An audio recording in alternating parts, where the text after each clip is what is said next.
কোটি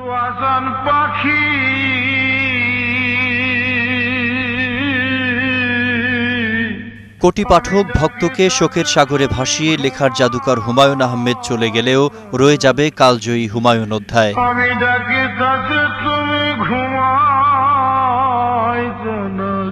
লেখকের মরদেহ নিয়ে স্বজনেরা নিউ ইয়র্ক থেকে রওনা করার একদিন আগেই রোববার দেশে ফেরেন তার ছোট ভাই মোহাম্মদ জাফর ইকবাল। বিমানবন্দরে তিনি সাংবাদিকদের জানান, ক্যান্সারের অস্ত্রোপচারের পর ফুসফুসে ভাইরাস সংক্রমণে মারা যান নন্দিত লেখক। তার শরীরে সে ক্যান্সার পুরোপুরি নিরাময় হয়ে গিয়েছে। দ্বিতীয় অস্ত্রোপচারের পরে লাংস ইনফেকশনটা ছড়িয়ে পড়েছিল, সেটাই সবচেয়ে কঠিন হয়ে গেছে, এটা কোনোভাবেই সেটা কমানো যাচ্ছিল না। বিমানবন্দর থেকে তিনি যান মিরপুরে মায়ের বাসায়। ভাইয়ের দাফন কোথায় হবে তা নিয়ে পরিবারের সদস্য ও স্বজনদের সাথে আলোচনা করেন তিনি। পরে সাংবাদিকদের জাফর ইকবাল জানান, নুহাশপল্লী, বনানী অথবা আজিমপুরে দাফনের বিষয়ে আলোচনা হয়েছে, তবে স্ত্রী শাওনী চূড়ান্ত সিদ্ধান্ত দেবেন।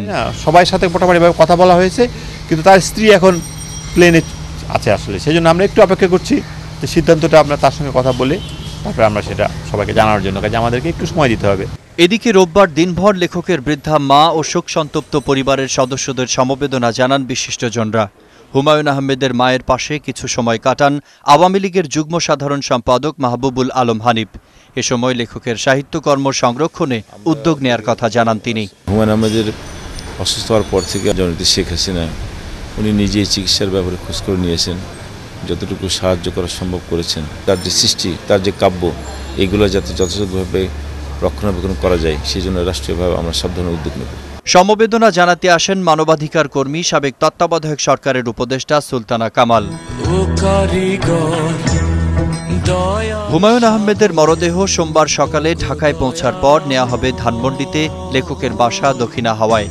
সর্বসাধারণের শ্রদ্ধা জানানোর জন্য বেলা 11টা থেকে 2টো পর্যন্ত তার কফিন রাখা হবে শহীদ মিনারে।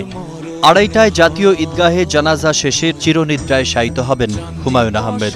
ক্যান্সারে আক্রান্ত প্রখ্যাত এই কথাসাহিত্যিক যুক্তরাষ্ট্রে চিকিৎসাধীন অবস্থায় বৃহস্পতিবার রাত 11:30টায় মারা যান। মিঠুন মোস্তাফিজ, বৈশাখী নিউজ, ঢাকা।